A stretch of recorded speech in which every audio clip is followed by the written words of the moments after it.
اللہ رب العالمین نے فرمایا وَيَكُونَ الرَّسُولُ عَلَيْكُمْ شَهِيدًا، یہ رسول جو ہیں یہ تم پر گواہ ہو جائیں، یعنی تم سب پر یہ رسول جو ہے وہ گواہ ہو جائیں۔ اب یہاں پر آیت جو ہے وہ عربی گرامر سے اس کا معنی بڑا خطرناک بنتا ہے۔ اب علماء اس کو ٹیکنیکل طریقے سے سمجھاتے ہیں، ذرا غور کیجیے گا۔ وَيَكُونَ الرَّسُولُ عَلَيْكُمْ شَهِيدًا، تو امام بیضاوی رحمۃ اللہ علیہ نے لکھا ہے کہ عربی قواعد کے مطابق علا، عین کے جیسے ان اللہ علا، تو یہاں پر یہ بھی ہے وَيَكُونَ الرَّسُولُ عَلَيْكُمْ، کم تو ضمیر علا یہاں پر آ گیا۔ یہ علا جو ہے نا جب شہادت کا صلہ بنے گا تو مخالفت میں آئے گا۔ آیت کا معنی تو یہ بنے گا کہ یہ رسول تمہارے خلاف گواہی دیں گے، لیکن معنی یہ نہیں ہے۔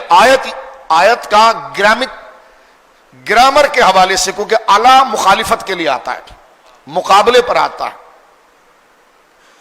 تو آیت ہے وَيَكُونُ الرَّسُولُ عَلَىٰ، اب جب ملا کر پڑھا تو عَلَيْكُمْ شہیدہ، تو یہ علا جب آیا ہے اور شہادت کا گواہی کا صلہ بن رہا ہے تو یہ معنی ہوگا مخالفت کا۔ اس لیے علماء نے یہاں پر اس بات کو ذکر کیا کہ نہیں، ایسا نہیں ہے، بلکہ یہاں شہید جو ہے وہ رقیب کے معنی میں ہے، یعنی نگہبان، یعنی اور قریب کے، اور معنی یہاں پر یہ ہے کہ یہ رسول ہما وقت تمہیں دیکھ رہا ہے۔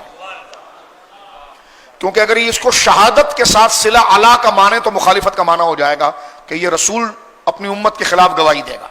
تو علماء نے فرمایا یہاں شہید کا معنی گواہ کے نہیں ہوگا، نگہبان کے ہوگا، اور نگہبان سے مراد یہ ہے کہ جو نظر رکھتا ہے، جو نظر رکھتا ہے۔ تو یہ آیت کریمہ واضح بتا رہی ہے کہ رسول کریم صلی اللہ علیہ وسلم کو اپنے ایک ایک امتی کی خبر ہے۔